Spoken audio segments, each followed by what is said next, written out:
Tere päevast, lugupeetud kolleegid. Me jätkame retoorikat ja jätkame võrdluse teemat. Möödunud kord me rääkisime andsin võrdluse määratluse, kuidas seda käsitletakse. Tõin tsitaadid nii eesti kui inglise Wikipedias ja mis me tõdesime, et võrdlus on üks tähtsamaid operatsioone retoorikas, aga ta on võrreldes teiste troopidega halvemini käsitletud. Vot see oli slaid möödunud korrad, mida me teeme siin retoorikas. Kõigepealt, esmane, kõige tähtsam operatsioon on nimetamine ja Skandinaavia traditsioon, selles, mida me võime nimetada retoorikas, piirdubki nimetamise kunstiga. Nagu kaks tähtsamat, mitte tähtsamat, lihtsalt kaks meetodit on. Peale otsest nimetust on Heidi, mis on, võiks tõlkida nagu poeetiline sünonüüm, ja Kenning, mis on parafraas. Aga nagu me rääkisime, et nii Heidi kui Kenning ei ole eriti eetilisest poeediast. Kui me räägime, need on püsivormlid. Siin ei saa luuletaja või see laulik improviseerida. Skaldidel juba esiteks Kenningud läksevad palju keerulisemaks, mitmeastmeliseks, aga teiselt poolt seal on täheldatud mõned unikaalsed Kenningud mõnel autoril.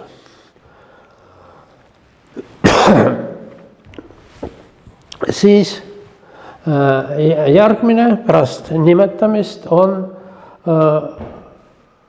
iseloomustus, milline see asi on. Need on epiteedid.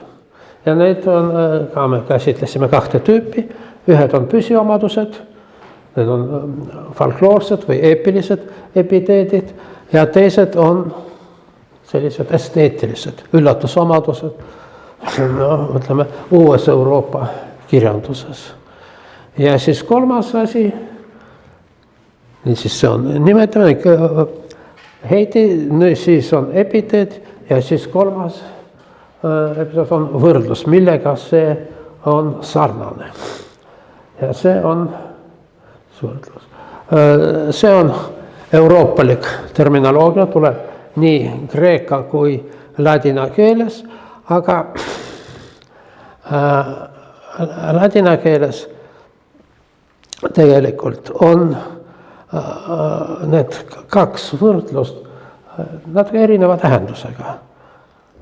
Üks on nagu resultaat, aga teine on protsess. Kõrvutame need ja siis saame komparaatio. Erinevates keeltes, näiteks inglise keeles on simile võrdlus, aga paljudes keeltes see on tuleb sellest komparisoonist. Nii. Nüüd siis tänane teema.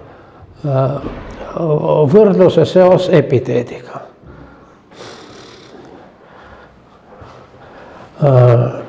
Mõned epiteedid on kas kokku pakitud võrdlus või vastupidi, võrdlus on lahti arutatud epiteet. Näiteks pliihallid pilved, pilved on hallid nagu plii. Või siis surmkahvatu, see on kahvatu nagu surnu. Mulle meeldiks see teine variant rohkem, et kahvatu nagu surm. Aga nii grammatikaliselt mõlemad võrdselt võimalikud, aga teine on semantiliselt palju rikkalikum. Nii, või see mõned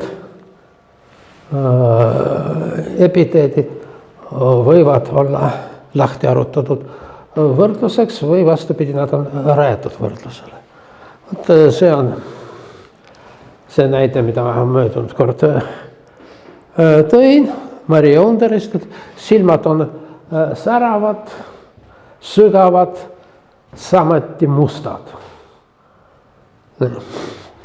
No, samuti mustad, see on selge, see on, silmad on mustad nagu samet.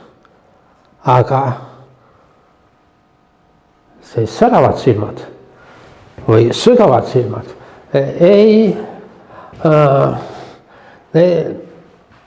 nende kohta on raskem öelda, et nad on kokku pakitud epiteedid või vastupidi, nendest ei saa lihtsalt arutada lahti võrdlus. Ja on selge miks. Põhjus ei ole tähenduslik, aga puht, ütleme, grammatikaline, keeleline. Need pliihallid, surmkahvatud, samuti samuti mustad, need on, kuidas eesti keeles on, koonsõnad või kaks sõna kokku, liitsõnad. Need on liitsõnad. Liitsõnad on juba iseenesest, nendes on sellise võrdluse potentsiaal. Aga kui on tavaline omadussõna, siis sellest ei saa lahti kerida võrdlust. Ja siin see põhiline probleem võrdlusega. Nii. Mis asi on võrdlus Aristotelese järgi? See on 4 elemendi vaja. See, mida võrreldakse, see, millega võrreldakse, võrdluse alus ja võrdlus ise. Ja, see on sidesõnad, kui, nagu, otsa, kui, just, kui sellised asjad.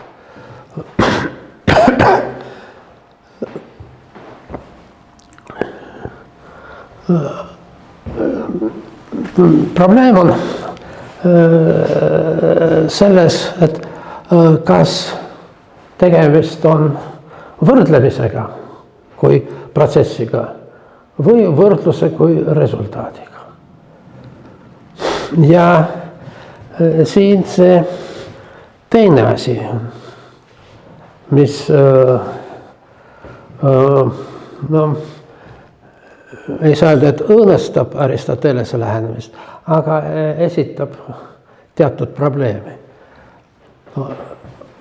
Selline vormel näitab, et tegemist on mingisugune võrdlusega ja nad on võrdsed.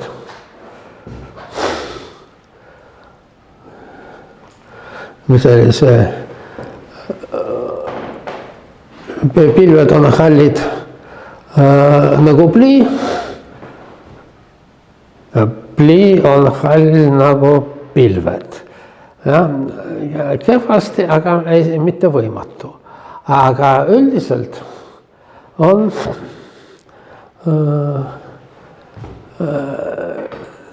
asi on asümmeetriline. Kuid mine saan, seal sõimata kedagi seaks. Ja? Siis see tähendab, et sellel, keda sõimata ja seal on mingisugune ühisomadused. Ja?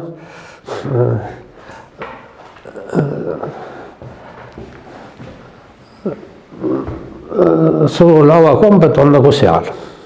Ja?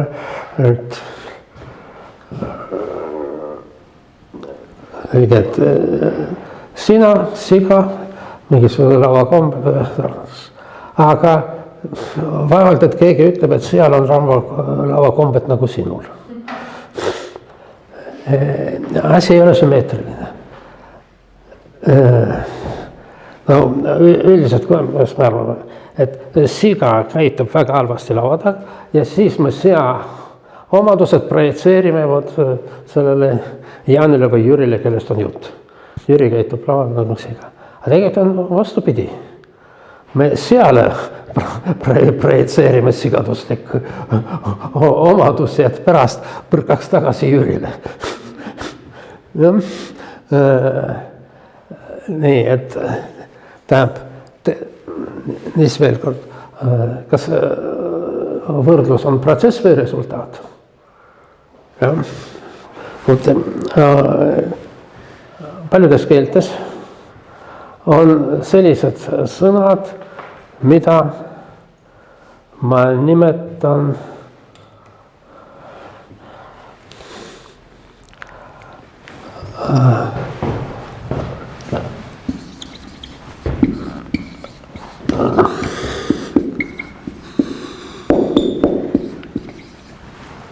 autoresultatiivne. Mõnes publikatsioonis ma nimetasin need homoresultatiivseid. See on see sõnad, mis tähistavad nii protsessi kui resultaadi. No, üldiselt protsess ja selle protsessi resultaat on erinevad asjad.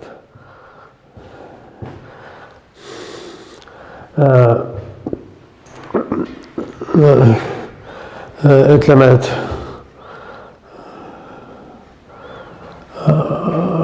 huligaan kiusab kassi, see on protsess. Kiusamine on protsess.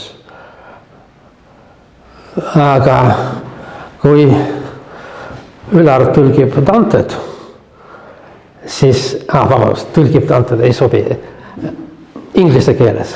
Ülar translated Dante, siis see translation on nii protsess kui resultaat. Ja interpretatsioon, dialoog. No, nagu ütleb president Macron, on vaja dialoogi. Kuidas saavutada dialoogi? No tuleb astuda dialoogi, siis me saavutame dialoogi. Dialoog kui protsess, selle tulemuses on dialoog kui resultaat. Paljudes keeltes, välja arvatud eesti keele, tõlkimine on ka selline autoresultatiivne tegevus. Aga eesti keeles tõlkimine ja tõlkimise tulemuseks on tõlge, erinevad inglise keeles, kus translationi tulemuseks on translation. Erinevad vene keeles, kus see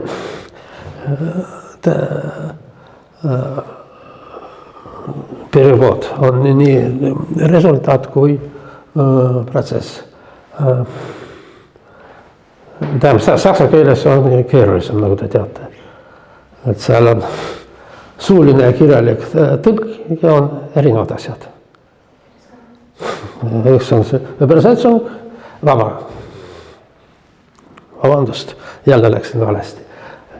Üks, kes tõlgib kirjalikku teksti, on übersetzer. Aga see, kes tõlgib suulist, see on tolmatšer. Eesti keeles on ka vahe tõlk ja tõlk.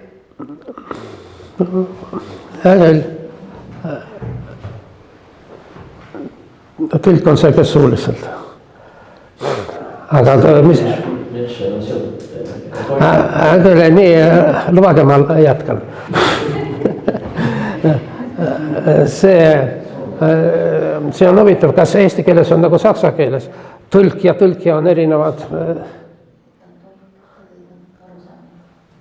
Tõlk ja tõlkija on erinevad inimesed. Aga kas tõlkija tulemus on tõlge, aga tõlki tulemus on tegevuse ka tõlge. Nii, see saksa keeles sama. Übersetzer ja tolmatšer on erinevad inimesed. Aga see, mida teeb übersetzer, on übersetzung, aga see, mida teeb tolmatšer, on übersetzung. Aga ja täiesti erinevad, ongi erinevad tegevused, eks ole. Aga no ütleme, see interpretatsioon, dialoog, paljudes keeltes tõlkimine ja tõlge on sellised autoresultatiivsed sõnad ja selline on võrdlus. võrdlus kui protsess ja võrdlus kui resultaat. Aga saad aru, et kognitiivselt need on erinevad asjad ja sellest tulevad mõned huvitavad probleemid tulevikus. Nii, ülemöödunud kord, kui me rääkisime epiteedist, ma nimetasin 2 Araabia-Pärsia traktaadi epiteedide kohta. Täna ma tahan jätkata selle Araabia-Pärsia traditsiooniga. No, nagu ma juba tookord ütlesin, et ma araabia keelt ei oska, persia keelt samuti mitte. Nii et kõik minu jutumärkides teadmised on sekundaarsetest allikatest. Üldiselt sellist asja isegi ei saa nimetada teadmisteks. Üks traktaat oli tõlgitud vene keelde, seda ma lugesin, millest me täna räägime. Nii. Ilm al-Balaga on, seda võib tõlkida nagu kõnekunst. Inglise keeles seda tõlgitakse kui retoorika, lihtsalt retoorika, aga see on, ütleme, kui tõlkida eesti või inglise keelde ühe sõnaga, siis üks sõna on retoorika, poeetika, filosoofia. Need asjad, see traditsioon oli nii analüütiline kui Euroopas. Nii. Ja see balaga tähendab, et kohale jõudma. See on selline kõne, mis jõudis täpselt kohale.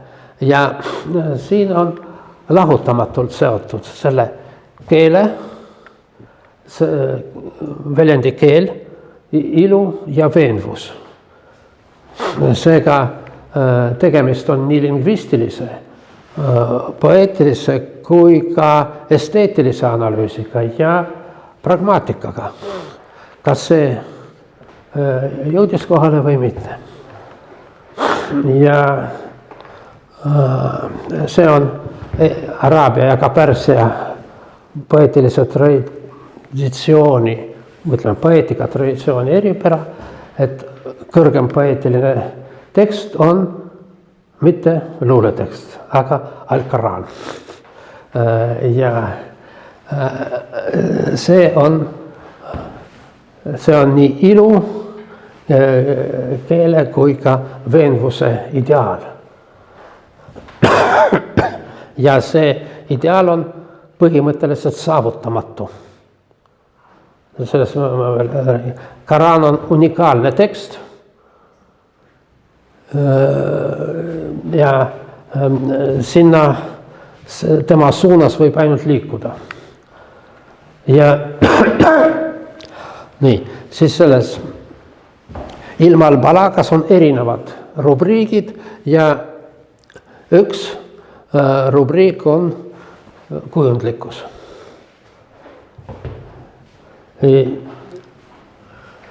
Ja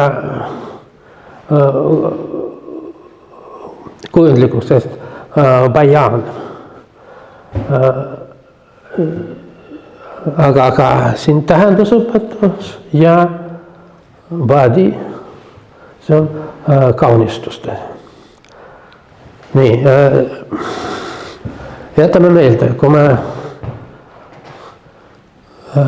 räägime hiljem India traditsioonist, siis see on väga oluline eristada kujundeid ja kaunistusi.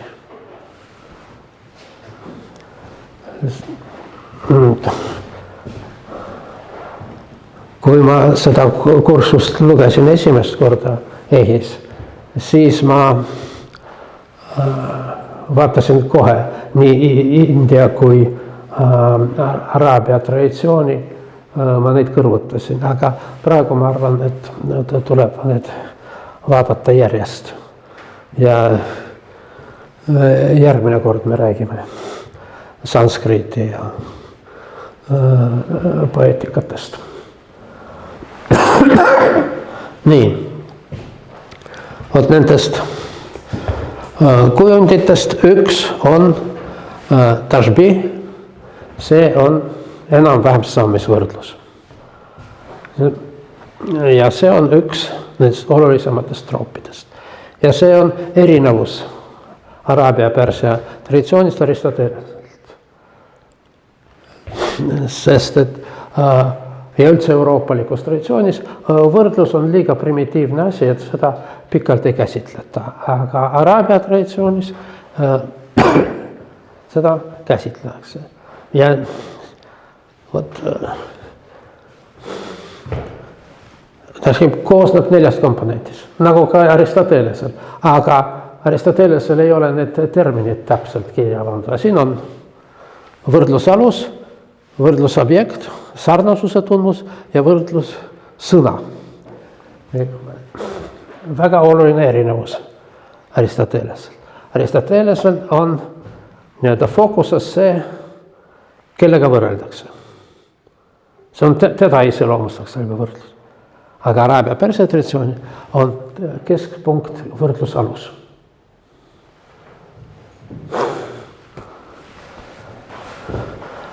Ütleme, Aristotelese näites on tihti võrdlusalus ja üldse vahele jäetud. Achilleus hüppas nagu lõvi. Nii kiiresti või nii see. Aga siin just see võrdlusalus on võrdluse teooria keskpunkt. Tähtsamad teosed. No ma põhjalikumalt räägin, natuke põhjalikumalt räägin ainult sellest Al-Jurjanist, kes lõi selle traditsiooni. Ja tema teos Abd al-Kahir al-Jurjani, Jurjani Abd al-Kahir on Araabia retoorika, tema lõi selle traditsiooni. Ma ütlesin Araabia retoorika, aga ta ise oli pärslane ja elas Iraanis kogu elu. Nii, siis natuke räägin ka Zakakist, tema teaduse võtmest. Ja niisiis, Al-Jurjani lõi retoorika alused, aga need ei olnud veel hästi süstematiseeritud. Zakaki ja Kasvini lõid sellise klassikalise Araabia ja Pärsia retoorika süsteemi. Siiamaani kasutatud. No, meie kasutame ka Aristotelesse.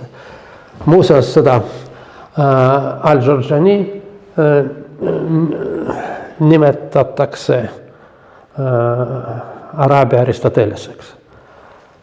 Ja ta oli antiikretoorikast mõjutatud.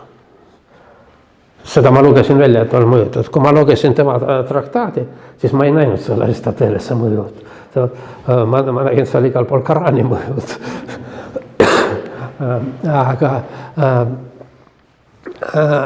no, igatahes nii nad väidavad. Ja veel üks autor, kes tegelikult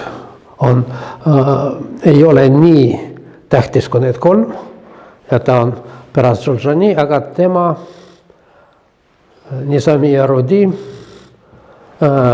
tema jälle kasutas rohkem poeetilist praktikast ja rõhutas inspiratsiooni ja tõi näited elavast luule. Nii, ärge Nizamid Yarudid segage ära Nizami Jurjaniga. Need on täiesti erinevad autorid, see elas Ismahanis, aga Nizami Jurjani elas kuskil Aserbaidžaani territooriumis. Ja teda asarid loevad oma luuletraditsiooni rajaks. Nizami Jurjani on palju kuulsam autor ja üks väljapaistvamaid Pärsia poeete. Nii. Siis see on siis Al-Jurjani raamat ja need on siin 2 raamatut, millest ma natuke räägin, aga üldiselt ta on kirjutanud palju rohkem. Ainuüksi kommentaare teistele tekstidele on 30 köidet. Nii.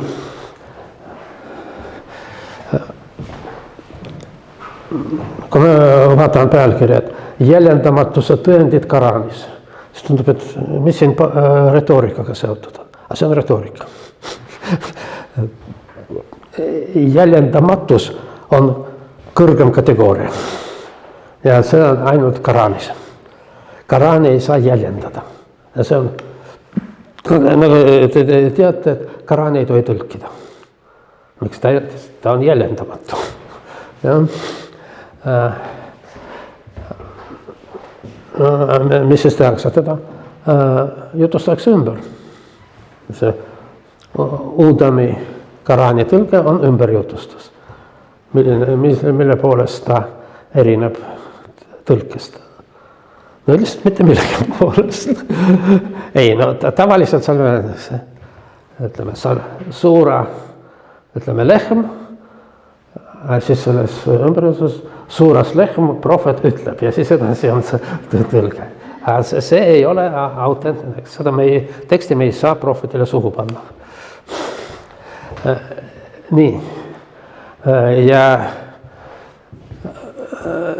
selles Koraani tõendid, jäljendamatuse tõendid Koraanis, seal erilist tähelepanu ta pöörab allegooria teooriale.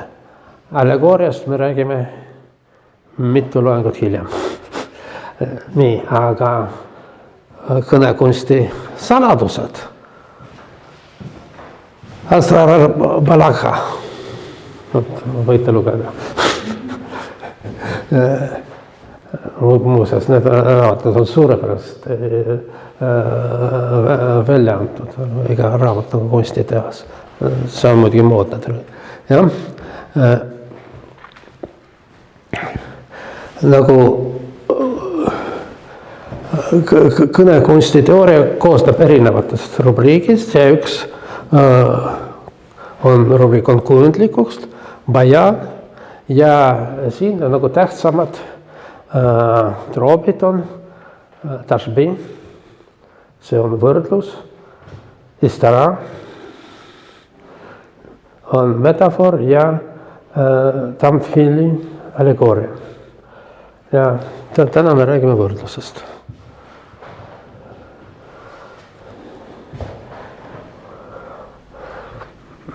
Nii, enne kui räägime võrdlusest, räägime üldse sellest esteetilist. Tema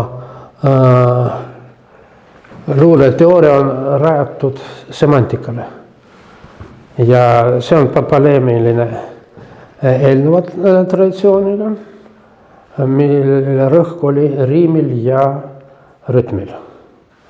Ilmselt siin on seotud sellega, et luulet hakati lugema ja mitte laulma. Kogu arhailine traditsioon, no mitte ainult arhailine, kui me räägime Firdausi ja teistest, neid lauldi. Shahnameh, Firdausi päev, Shahnameh,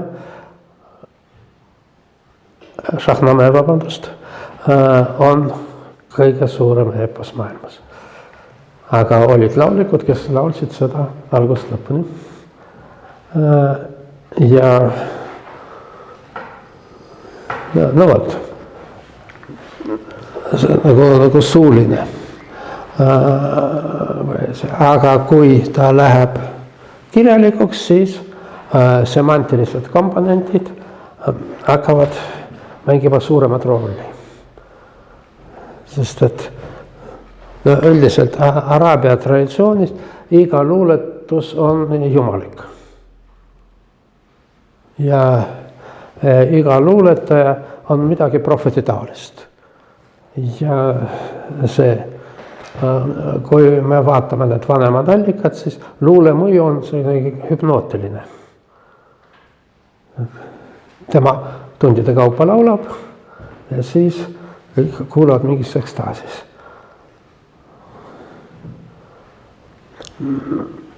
Londonis, oli see Londonis, kus oli Riimi konverents. Jah, vot seal üks. Helsingis oli. Kus? Alliteratsioon oli Londonis. No kus ta laulis need? Ei, see oli Helsingi. See oli Helsingis, vabandust. See oli Riimi konverents. Just nüüd Riimi konverentsist üks professor, mul ei ole meelest ta nimi, ta elas Põhja-Aafrikas kaua aega, õppis seda luulekunsti ja seal minu jaoks oli kõige huvitavam ja ta ütles, et tema jaoks oli ka see šokeeriv, ta õppis selle kuulsa poeedi just nii mängud, ma ei tea, seal 3 keelega mingi instrumental oli, mida ta mängis ja esitas, aga siis ta vahepeal kuulas teisi ja pärast esitas oma õpetajale oma teost. Ei saa aru, mis asi see on. No kuidas see on? No, ma räägin, see on seesama poeem,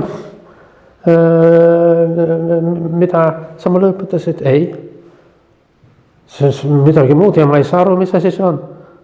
Miks? Riimid on teised. Ja, see riim on tähtsam kui sisu. Sisu võiks olla see sama, aga riimid on teised ja absoluutselt ma ei saa aru, mis toimub. Jah, no vot, aga siin sellel Al-Jurjanil on keskpunktis tähendus. Ja luule väärtus, kunstiline efekt seisnebki 3 asjas. Tähenduste seoses, need, mis me ütleksime mõttefiguurid, sellest, kuidas sõnad on ühendatud lausesse, see on siis, ütleme, lihtsad figuurid Aristotelesel ja vot kuidas need on, nende vaheline koosmõju. Ja ta spetsiaalselt rõhutab, et see on oluline, mitte üksnes riim ja rütm teeb.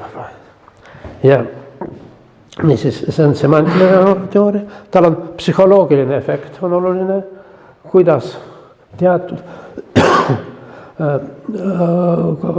kujundid mõjuvad meile tugevamalt kui teised ja varjatud võrdlusest räägime, ta on parem kui selline otsene, sest et ta sunnib, psühholoogiline efekt, ta sunnib kuulajal kaasmõtlema ja arvutama see leidmis. No mis see on, võrdlus juba läheb üle vaikselt allegooriasse. Ja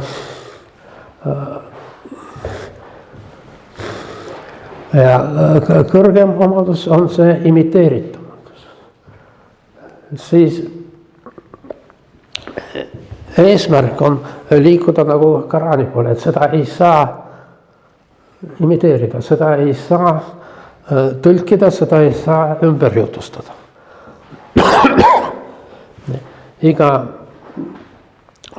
hea luuletus on unikaalne ja immanentne. Nii, nüüd jääme võrdluse tüüpide Al-Jurjanil. Kõige lihtsam ja kõige primitiivsem ja kõige vähem väärtuslik on meeleline sarnasus. Nagu läbi värvi või kuju. Päike nagu kullatud kilp.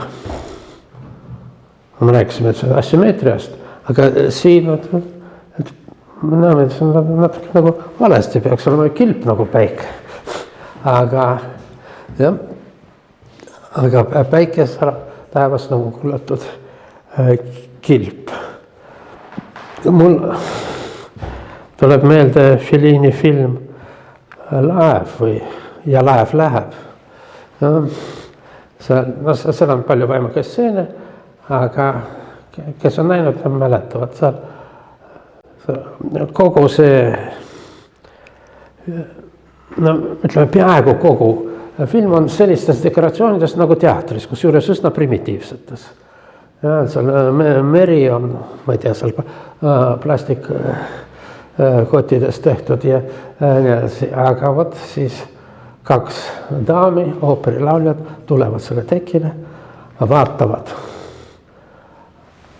üsna robustselt maalitud kuud, dekoratsioonid, vaata kui ilus, nagu maalitud.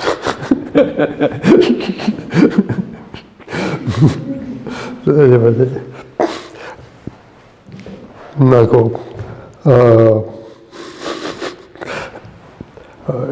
ühes Gruusia muuseum, Suhumi muuseumis, enam ei ole Gruusia, see on nüüd Abhaasia, oli pilt, kunstnikku ma ei mäleta, aga vene keeles selle pealkiri oli vaade merele ja tagasi.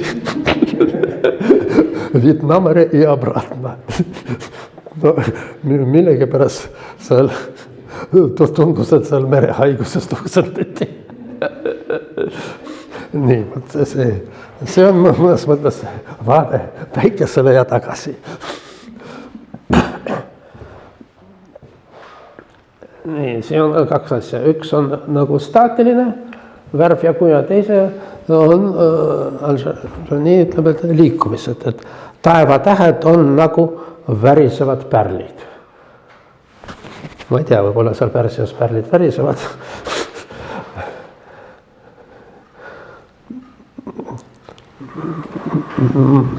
Ma ei tea, tuleb meelde millegi pärast üks tsaariaegne kokaraamat. Et mitte keeta, aga ehmatada keeva veega.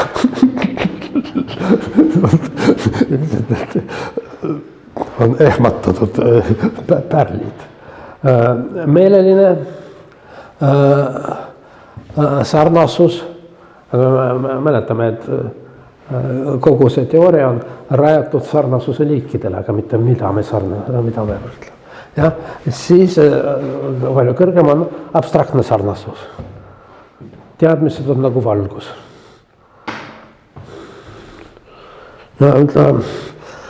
Tallinnas ma olen 3 loengut sel teemal lugenud, aga ma põhiliselt rääkisin filosoofiast ja maalikunstist ja natuke skulptuurist, mitte luulest. Aga see on näidan luulest. No huvitav, et see teadmise valgus, see metafoor on peaaegu et universaalne. Ma tean, miks valgused on heledad. Vabandust, miks teadmised on heledad? Ei tea.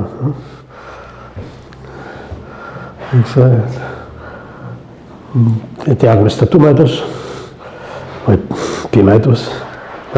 Siin nagu saad aru, et iga troobi taga on terved semantilised väljad sellest. Me rääkisime, kui rääkisime Weinreichist, aga veel pikemalt räägime, kui räägime metaforist. Nii, või siis heldus ja vihm. Tema näide, et valitseja heldes on nagu vihm. Mis mõttes nagu vihm, et mõlemad annavad elu. Ja siin on oluline see, et heldus on nähtamatu omadus, aga vihm on füüsiline nähtus ja see on selline abstraktne sarnasus näide. keerulisemad on liitvõrdlused, kui võrdlus käib mitte ühe asja, vaid olukorra kohta. Tema näide oli sõjavägi, mille kohal lehvivad lipud ja sähvivad mõõgad on nagu öine taevas, kus pilvede vahel sähvib välku. No, kui teadmine on valgus, tuletab meile valgustusajastu, siis siin tuleb meelde keningud, eks ole.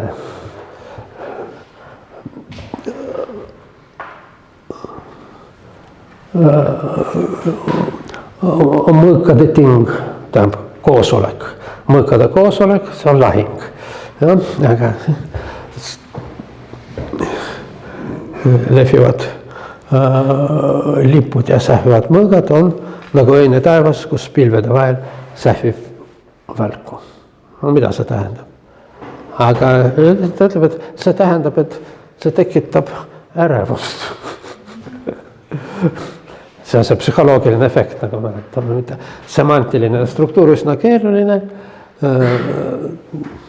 Siin mitte mõõg on välk, aga kogu see tegevus on nagu lahing ja mida see toob hingeseisundile ärevust.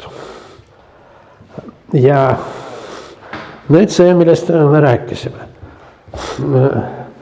Kui Jaan käitub nagu siga, kas see tähendab, et siga käitub nagu Jaan? Aga persialules võib küll. See on spetsiaalne võrdluse tüüp, seda nimetatakse tagurpidi võrdlus. Osapooled aegas ära. Tema nägu on nagu hommik. Ja, on nagu normaalne, ja? Hommik on nagu tema nägu. See on sümmeetria.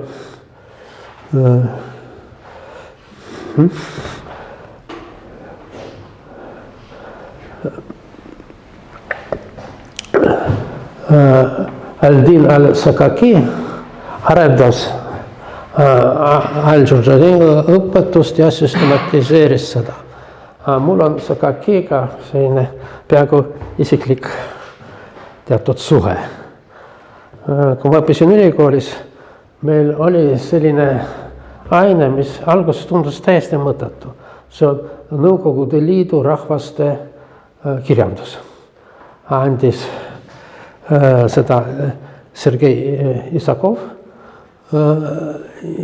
ja andis väga süsteemselt. Ainuke minu etteheide oli talle, et ta häid kirjandust ja mitte nii head nagu samamoodi nii süsteemselt ütles. Aga tänu sellele, saad aru, et täiesti mõttetu asi Nõukogude Liidu rahvaste kirjandus.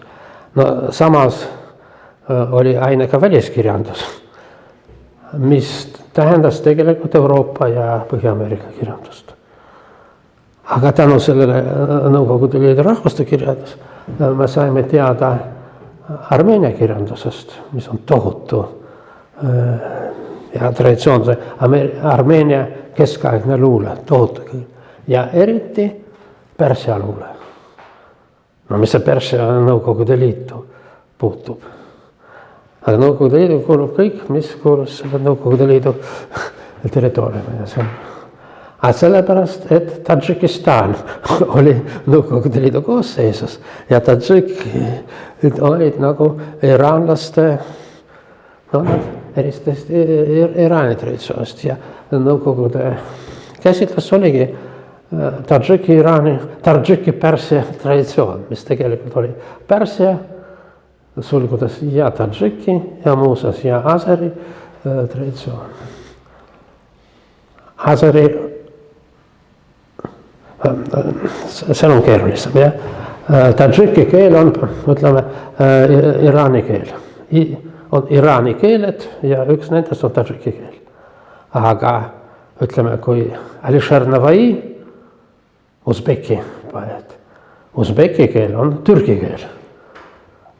Turgi keel. Jah, samamoodi nagu aseri keel.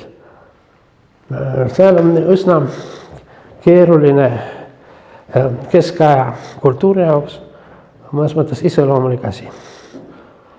On olemas kõrge ja sakraalne keel, nagu Euroopas. Ladina keel ja siis barbaarsed keeled, vernakulaarsed. Ja. Seda ei õpitud, see oli bukvaalselt tegelikult emakeel. See on see, mida ema õpetas lastele, aga mitte see, mida koolis õpetati. Nii. Islamimaades selleks oli araabia keel. Aga mitte igasugune araabia keel, aga klassikaline araabia keel. See, milles prohveti järglased kodifitseerisid Korani.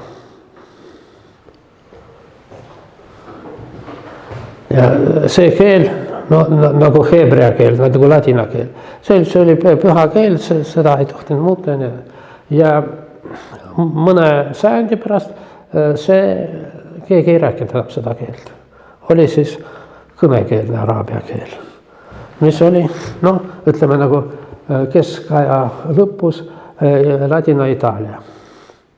Üldiselt on väga sarnased, aga small differences, nagu on öeldud ühes filmis. Nii, aga araabia halifaat laienes, valutas läänes Hispaaniat, sellest me eilses loengus kuulsime, seal idas muuseas Pärsiat, läks kuni Indiani. Pärsia keel, tähendab araabia keel on afroasiaadi keel, pärsia keel on Inde-Euroopa keel. Farsi ja Pehlevi. Ja. Mis siis juhtus?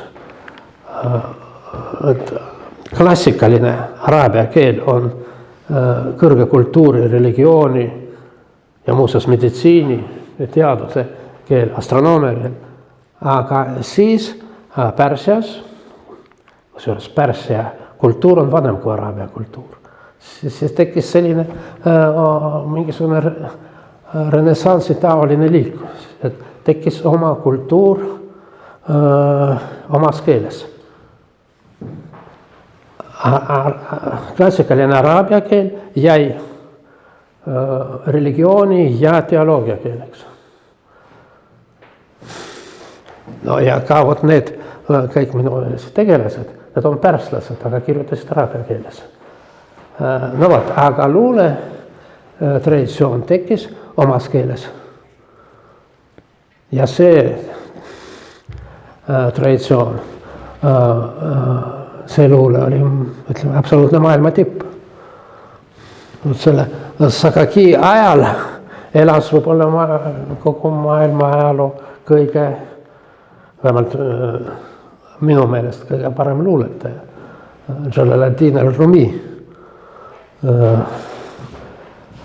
Aga no vot, niisiis, see oli sissejuhatus kõrvalepõikesse.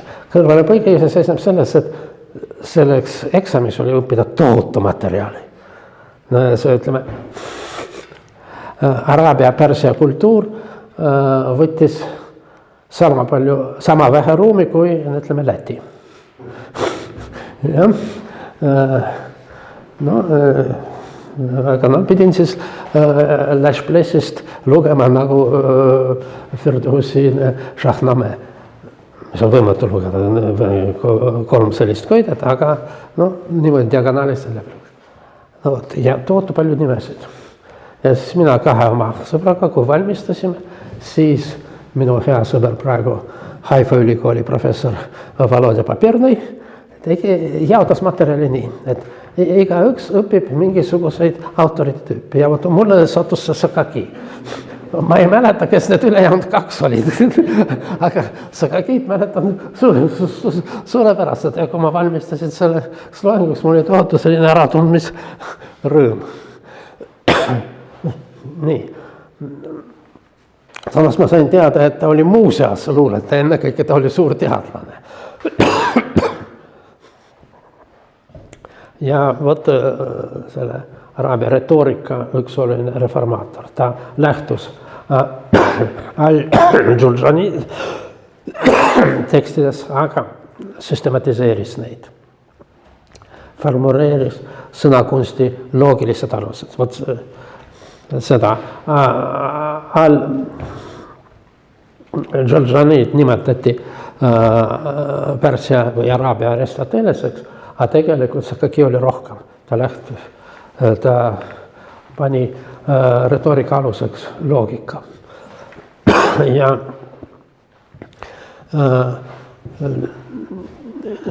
see, mis puudutab võrdlust, siis tema jaoks on oluline, et see ei ole sõnade kokkupanna, aga see on intellektuaalne operatsioon, mis valgustab kahte ühist omadust, kahte erinevat asja. Ja lõi ka klassifikatsiooni, aga see järgmine tegelane, Atibal Ghazvini, ta lõi selle süsteemi, mis on siiamaani. Siiamaani iraanlased õpivad retoorikat selle klassifikatsiooni järgi, mis võrdlused kas lähedane või kauge, nimetab seda etappideks, või sarnasuse aluse järgi, üksikomadus või liitomadus. Mäletate, üks asi on ilusad pilved, ja teise on tinahallid. Tinahall on nagu liitomadus. Ja neil on, nagu me nägime, erinevad formaalsed omadused. Võrdlussõna olemasolu järgi. Vot Aristotelesel Achilleus hüppas nagu lõivi. See võrdlussõna on siin puudub. Siis eesmärgi järgi, kas ta illustreerib, kas ta kaunistab või halvustab. Ja siis lõpuks struktuuri järgi. Ja siin on oluline selline pöördvõrdlus, millest me kogu aeg räägime. Nii. Väljaspool seda süsteemi on nagu keerulisemad võrdlused, mis kasutavad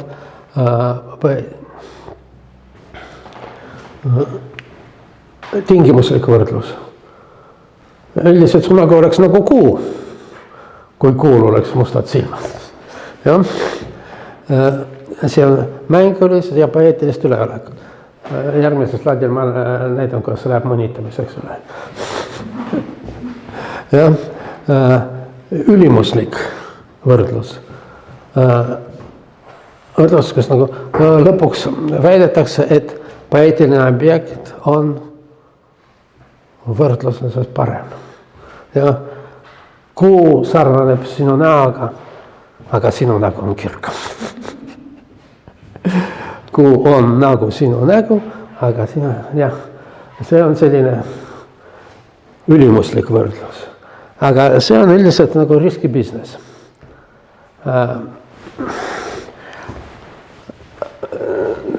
See on Konstantin Batjuškovi luuletus madrigal Melinale, kes nimetas ennast nymfiks. Ja?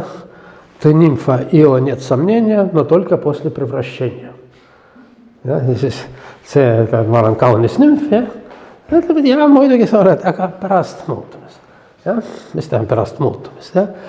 Siin, rääkisime, et seal on allegooria allusioon, vot siin on selline allusioon, ja? Peab teadma, et mis ta muutuseks, teda muudeti lehmaks. Sa oled ju nümf, siin pole mingit kahtlust, et ei ole lehm.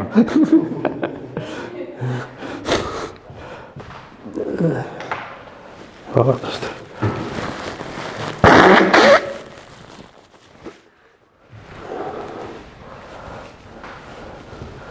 Nii, aga ma otsisin seal kirjandusest ja kõik olid sellised ütleme ühelt poolt keerulised, teiselt poolt ei olnud nii mõnitavad, nagu ma tahtsin. Aga siis palusin tehisintellektilt ja ta andis mulle välja terve hulka häid mõnitavaid võrdlusi. Sinu kingitused on nagu loodusõnnetused, keegi ei palunud neid, aga kõik peavad tagajärgedega tegelema. No, ma ütleks, pole paha. Mis tegelikult ei ole päris see mudel, aga päris mudel on see, sinu hääl on nagu ööbikul, kui ööbik oleks alla neelanud roostes mutrirõõt.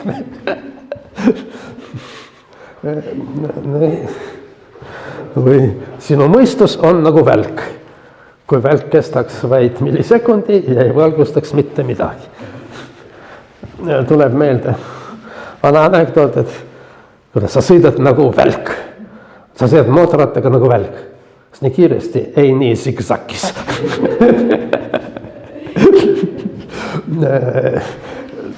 Nii. No, lihtsalt nagu ütleks tänaseks peaaegu kõik me nagu tegime ringi peale nagu sellest ülistuseks mõnistusele, aga nüüd vaatame mõned näited euroopalikus kontekstis. Hamlet ütleb, et ole sa puhas nagu jää, valge kui lumi. Aga kõik, kui süütu see oleks, maailma kurjus ja laim ikka sind väärib ära. No, selline keeruline võrdlus. Esiteks see on tingiv kõneviis. Ütleme, Athelia on puhas kui jää ja valge kui lumi. See on normaalne võrdlus. Aga ta teeb sellest tingliku konstruktsiooni, aga sellest ole sa selline. Aga altekst on see maailma laimust ja kurjusest, see ei päästa sind. Või seda, mida ta ütleb Rosenkrantz. Vilepilli mängimine, selgus, et vilepill on see pill, mida vene tõlgedest on flööt. Hamlet ulatab Rosenkrantzile. Flööt, et mängi. Ja kindlasti on mängi. Ütleb, me ei oska, mu prints. Ei, no mängige. Ei oska. Aga mis te arvate, et mina olen palju lihtsam kui see vilepill, et mind mängida on teil kergem kui seda mängida. Nii, et vilepilli mängina on sama lihtne kui valetamine. Te valetate. Rosenkrantz, tulite siia valetama mulle. No, lihtsam on see hulluks läinud. Athelia räägib oma isast, tema habe oli valge kui lumi. Ja. See on tavaline, kõige lihtsam võrdlus, seda oleks pealt enne seda Atheliat panema. Ja need on, ei ole nii kerge aru saada, et make thy two eyes like stars nendes sfäärides. Seda ütleb Hamleti isa viirastus Hamletile. Et kuidas näeb välja põrgu. Ja, silmad lähevad orbiitidest välja, see on jõudnud. Või seda, mida ütleb Gertrud Hamletile. Kui see hea poeg läheb suimab läbi oma ema abielus vale mehega ja üldse oled väga kehvapoolne inimene. Ja, et need sõnad on nagu pistodad mu kõrvas. Ja? Nad on tapvad. Ja tuleme nüüd Kaarega algusesse. Minu võrdlus, kas see on protsess või resultaat? Ja üldiselt seda ükski traditsioon seda ei tee, ka India traditsioon mitte, millest me räägime järgmine kord, nad ei erista neid kaht tüüpi võrdlusi. Võrdlus on, siin nagu terminis on simile on resultaat, aga comparison on protsess, nagu võrdlemine aga ka protsessi resultaat. Okei, sellega me täna lõpetame.